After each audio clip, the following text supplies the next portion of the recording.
She was the winningest coach, male or female, in NCAA history. University of Tennessee women's basketball coach Pat Summitt passed away this morning. This comes just days after her family had announced her health was failing. And our own Rory Johnston has more on her extraordinary life and her legacy. After graduating from UT Martin, a 22-year-old Pat Head Summitt took over the reins of the University of Tennessee women's basketball team and for 38 seasons excelled as the head coach of the Lady Vols. Summitt's teams carved out mind-boggling numbers: 8 national championships, 18 Final Four appearances, 31 straight appearances in the NCAA tournament, a combined 32 SEC tournament and regular season titles. In her career, she won 84% of her games. That's 1,098 wins and only 208 losses. Her teams dominated at home, losing just 48 games in 38 seasons, a 91% winning mark for games in Knoxville. If you're going through the motion, you're not going to win anything. Get the ball inside. There were a multitude of honors and achievements over the years for Summitt. She was named NCAA Coach of the Year 7 times. She coached the United States to gold in the 1984 Olympic Games. She was a first ballot inductee into the Basketball Hall of Fame in Springfield, Massachusetts, and was inducted into the Women's Basketball Hall of Fame as part of the 1999 inaugural class. She was presented with the Presidential Medal of Freedom for her impact on sports and American culture. Summitt loved to battle and compete, but in 2011, she faced the toughest opponent of her life. Earlier this year, the doctors at the Mayo Clinic diagnosed me with an early-onset dementia, Alzheimer's type, at the age of 59. Like Summitt had done her entire career, she stared down the challenges ahead. She formed the Pat Summitt Foundation Fund and helped raise money for research into Alzheimer's through her foundation and the We Back Pat campaign. Her strength in this public battle with early-onset dementia again garnered her a number of awards, including the Arthur Ashe Courage Award. Summitt will be remembered for her steely-eyed stare, her intense desire to win, and her kindness toward others. The game lost a legend who was well respected around the world. Pat Summitt was 64 years old. That was Rory Johnston reporting. Thank you, Rory. And Tyler Summitt has released a statement on the passing of his mother. He says, in part, "For 64 years, my mother first built her life upon a strong relationship with her Lord and Savior, Jesus Christ.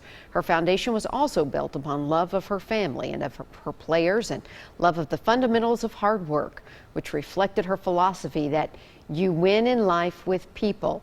A private service and burial will be held for Summitt in Middle Tennessee, but a public celebration of life will be held at Thompson Bowling Arena. When we have those details, we will pass them along. We have linked Tyler Summitt's full statement on our website for you to read, newschannel5.com.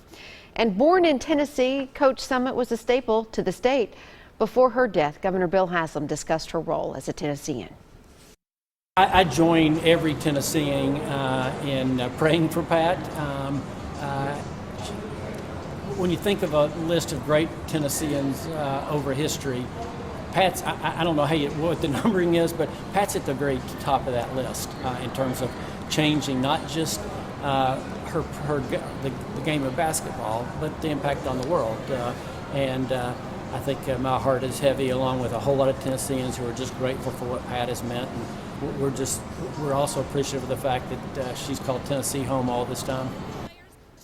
Summitt stepped down as coach in 2012. She won 8 national titles and has the most career wins of any D1 team, men's or women's.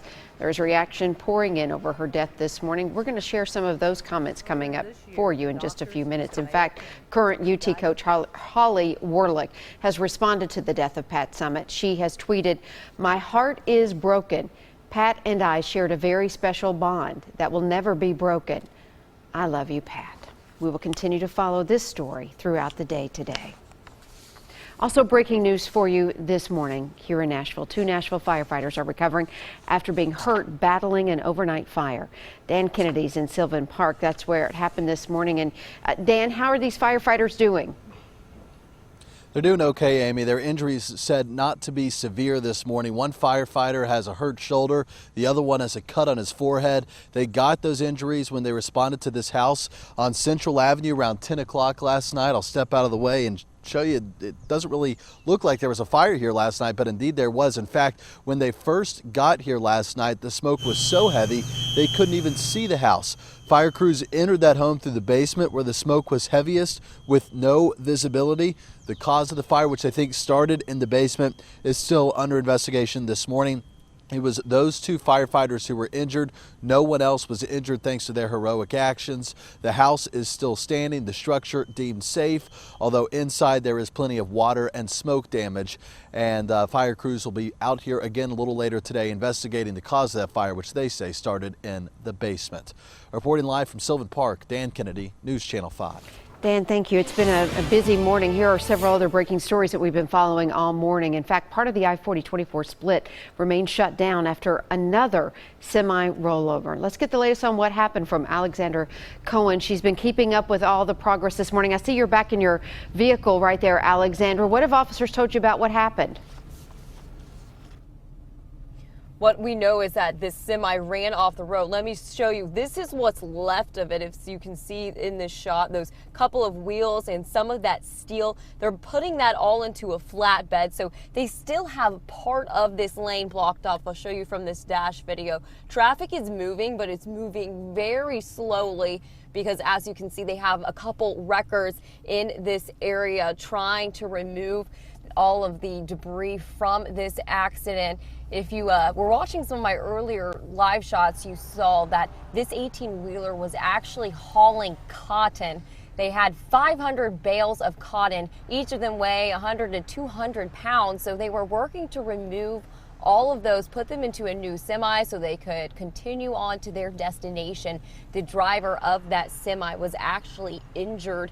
Police tell us he was in critical condition at first, but once they got him to Vanderbilt, they were able to stabilize him. There was also another incident reported to police down on 40 West, which if you can come back out here to the scene, you can see that 40 West is over my shoulder here through the window. One of those cotton bales actually tripled down and went into the roadway, and a driver hit that cotton bale. I'm told that driver is okay, but the car was damaged. So as you can imagine, this has been a huge mess. Crews have been out here going on at 7:30. It'll be 9 hours. There's about half a dozen guys with the West Nashville Wrecker Service working to remove this wreckage. Again, once this opens up, we'll try to alert you guys on Twitter as soon as we can.